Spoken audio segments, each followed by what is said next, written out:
How's it going, everyone? The Packers just had a press conference that featured head coach Matt Lafluer and new defensive coordinator Jeff Hafley. There were some interesting tidbits from both of the coaches that they interviewed or had a press conference separately. So the press conference first started off with Matt Lafluer, and he was answering questions, and a lot of them, of course, were defensive focused.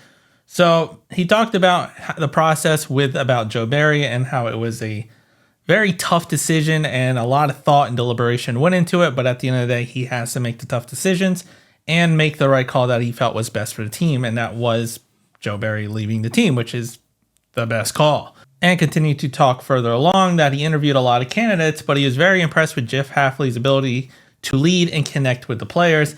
And he's pretty excited to see what he'll bring to this defense. He did confirm that we will have a different defensive scheme. He did not specifically say a 4-3 defensive scheme, just that it's a different scheme, which is a little bit interesting because a lot of us, myself included, pretty much have been on the road that we're going to go to a 4-3 defense that is pretty much set in stone. And Matt Lafluer is not an idiot. Like, he has to know that we all think and expect us to go to a 4-3 defense. But the fact he didn't exactly confirm, hey, we're going to a 4-3 defense and just said a different scheme is a little bit interesting. And that kind of makes me wonder how or what to expect come training camp, because it's not going to be a 3-4, but it sounds like it's going to be probably a base 4-3, but a lot more into it than just, hey, we're going to be strictly a 4-3 defense. So that little part was a little interesting to me. I might be making too much out of it, but the fact he said different scheme, just curious why. And continuing on the talks of the defense, because he was asked a lot of questions about the defense and said a lot about it, and pretty much what emphasis he wanted to put on this new defensive scheme and the transition to it. So he pretty much said that he wants us to be fast and physical and attack the ball. We will be a little more vision-based on the back end, and thinks that the vision to the quarterback will help create more takeaways. And what that pretty much means is, instead of like if you are in a zone-based defense or in a zone-based play, instead of just following a player, keeping your eye on the quarterback, like if you're playing like a cover 3 and you're on the outside, you're pretty much managing the third of the field. So instead of paying more attention to the players, you're still keeping an eye on the quarterback and not the player more.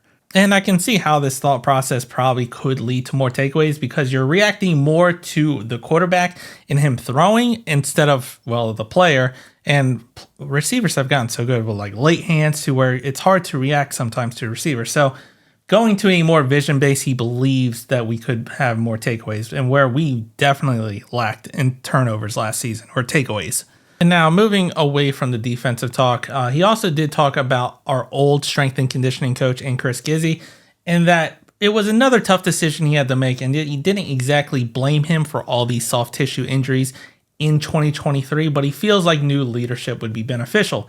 Now, there is a connection to our new strength and conditioning coach, Aaron Hill, and how he was kind of able to potentially get, I don't want to call it insider information, but a closer look. So he worked under Dustin Perry over with the 49ers. So Dustin Perry is the strength and conditioning coach over there, and he was his assistant.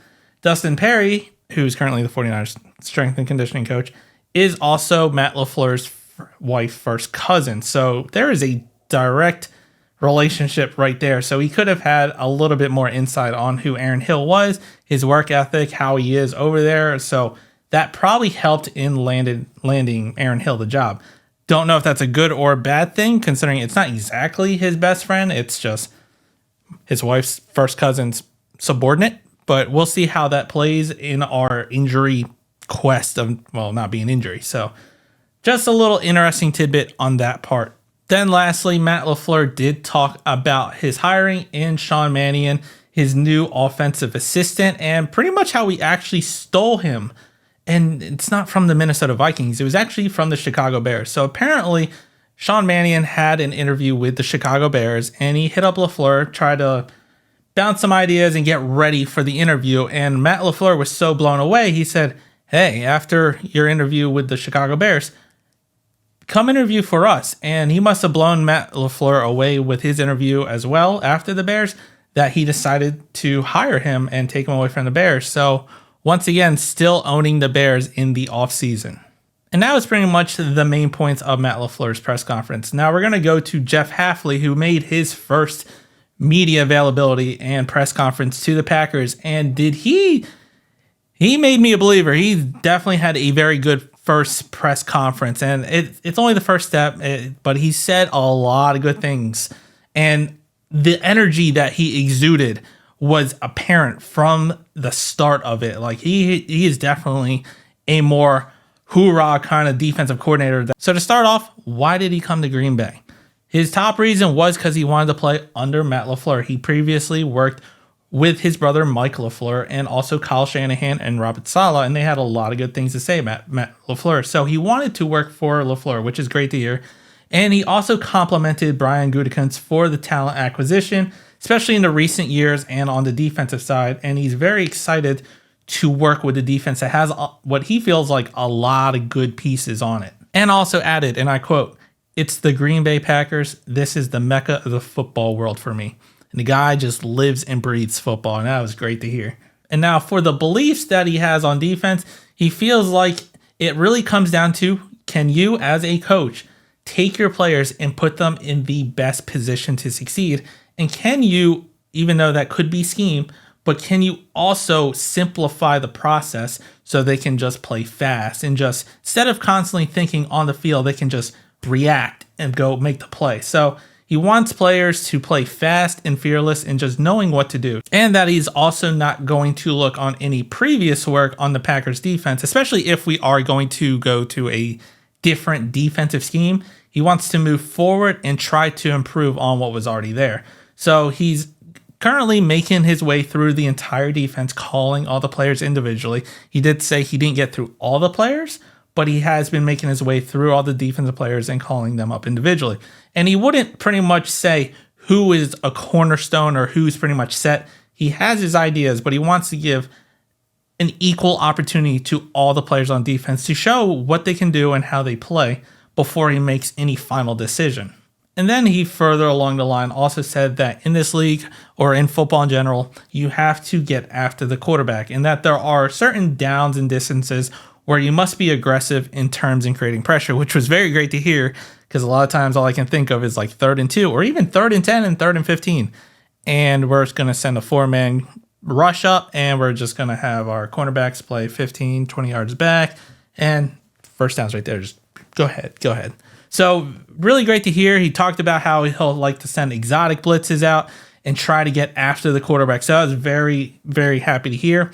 Once again, this is all just a press conference, but he's saying all the right things and kind of made me a believer. So first great step for the new defensive coordinator, Jeff Hafley. Now, during this press conference, he did talk a lot about the defense. So even more that he talked about and what he likes to preach on teaching a defense is to make it simple for the players to understand. And he, once again, likes them to play fast and aggressive. But he also preached that he earns trust by forming relationships. Just because he just got there and he's the new defensive coordinator, it's just a title. It doesn't mean they have to respect him. Respect is earned, but it is a two-way street. So he's going to earn the respect from the players, and the players are going to earn the respect from new defensive coordinator Jeff Hafley.